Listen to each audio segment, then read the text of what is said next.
welcome to Smooth Jazz Radio. On tonight's agenda, At a race, we are doing the GMO presentation.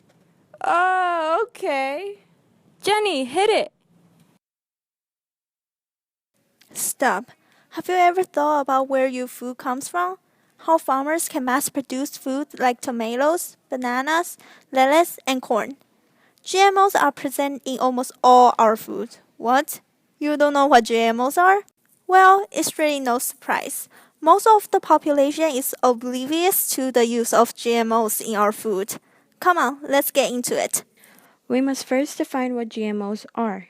GMOs is short for genetically modified organisms, which are crops that have had their DNA altered by mutation or incorporation of genes.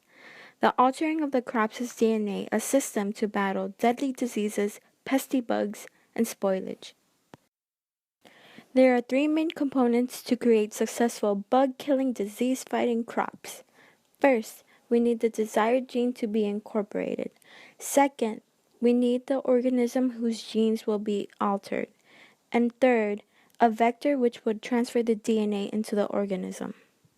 For example, if an organism is battling a disease, a section of the disease's DNA will be implemented into the DNA of the organism.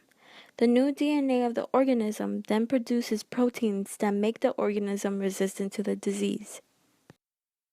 There are many advantages to the uses of GMOs. For example, have you ever noticed how some foods can be preserved longer than others?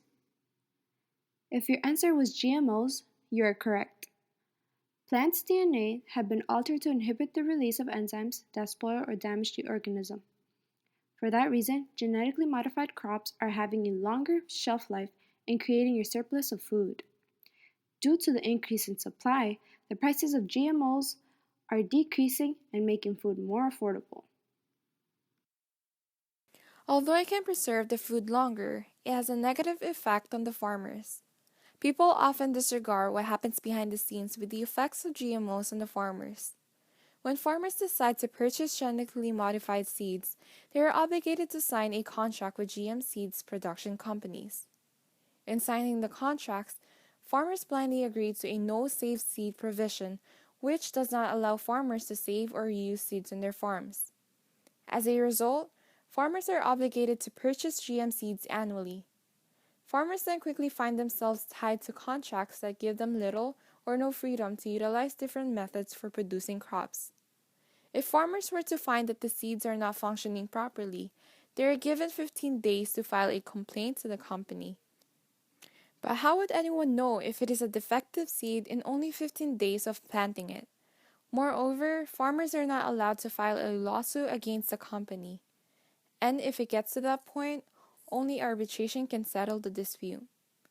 Once the arbitration makes a final decision, which is mostly in favor of the GM seed company, then the case cannot be reviewed or overturned by a court. As GMOs are increasing food supply, it is also decreasing the use of pesticides. GMO crops are engineered to produce their own form of pesticides. They secrete toxins that kill off predator pests and increase the resistance from many different species of pathogens and parasites. An example of this revolutionary technology are the Bt crops. Some Bt crops include potatoes and corn. Bt crops have been engineered to have the bacteria Bacillus thuringiensis. When ingested by insects, it releases toxins that target the cells of the organism, cause them to burst, and killing off the insects effectively. The target insects for this specific bacteria are rootworm, corn earworm, tobacco budworm, and bollworm. Because of the synthetic toxin released by the GMO plants, the use of pesticides and crop damage are decreasing. But on the defensive side, GMOs creating their own pesticides are viewed in a negative way. GMO plants will eventually release their toxins into the soil that they grow from, making the soil for the new plant toxic as well. Secondly, consuming this GMO crop is essentially consuming pesticides. Aside from eating pesticides, we're also increasing resistant bugs have to those pesticides. Bugs are gaining resistance to the toxins, and acquiring new characteristics that enable them to survive in higher amounts of toxic chemicals. These new species of bugs are destroying more plant life than ever before. They are also creating new diseases that have unknown effect. Everyone knows vitamins and minerals are essential to our daily diet, yet people still do not consume the recommended daily intake. The most harmful effects to our health come from the deficiencies of macronutrients such as vitamin A, iron, and zinc. Vitamin A is one of the essential nutrients that forms and protects the skin, teeth, skeletal, and smooth muscle.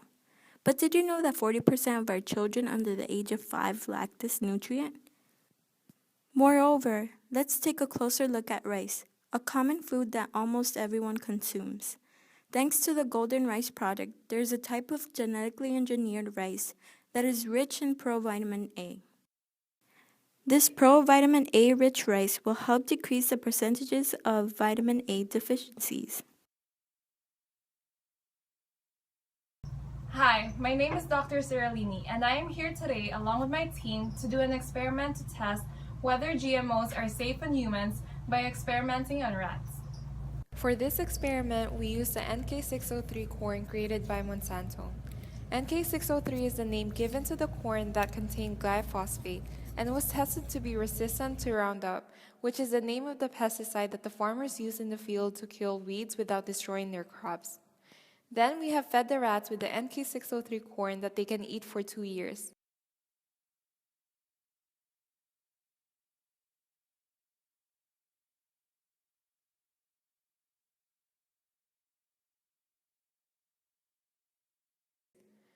As we checked it, they have developed kidney and liver damage. Parts of their body became swollen, and tumors grew as well that it became visible throughout their bodies. Big pesticide and GMO seed companies like Monsanto, DuPont, and Syngenta use all their power to ensure the oblivion to GMO use in foods.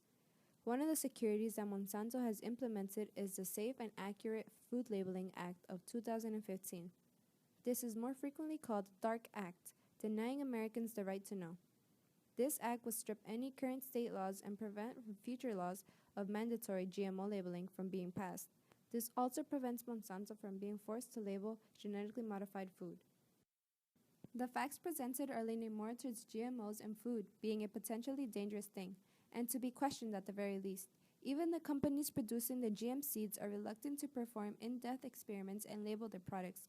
The question is, why are they so against letting the public know what they are consuming? We are not in favor of GMOs. Americans and humanity as a whole deserve the right to have a choice in what they consume. The American Nurses Association has joined a partnership with 400 other groups representing other healthcare professionals, consumer and environmental advocates, farmers, businesses, and parents who also feel that people should have the right to know what is in their food. People are demanding the Food and Drug Administration to label foods that have been genetically engineered. There is no question that further research needs to be done on the effects of GMO on humans. There are many other foods that people do not yet know they are genetically modified. For example, salmon is becoming twice the size of a regular salmon, and squash is becoming less resistant to diseases.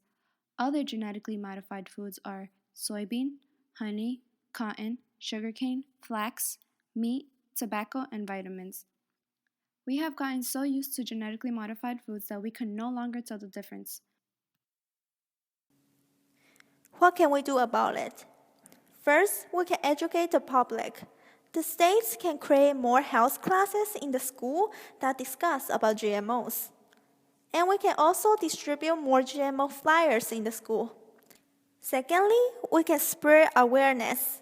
We can promote videos on social media that explain GMO in depth. Last, we can all invest in a healthy non-GMO diet. We can try food without GMO ingredients, and more whole food supermarkets will be opened. So what do you think? Are you going to eat the food without questioning what's in it? Or are you going to advocate your right to know what you're eating? Just remember to stay on your toes. Thank you for watching.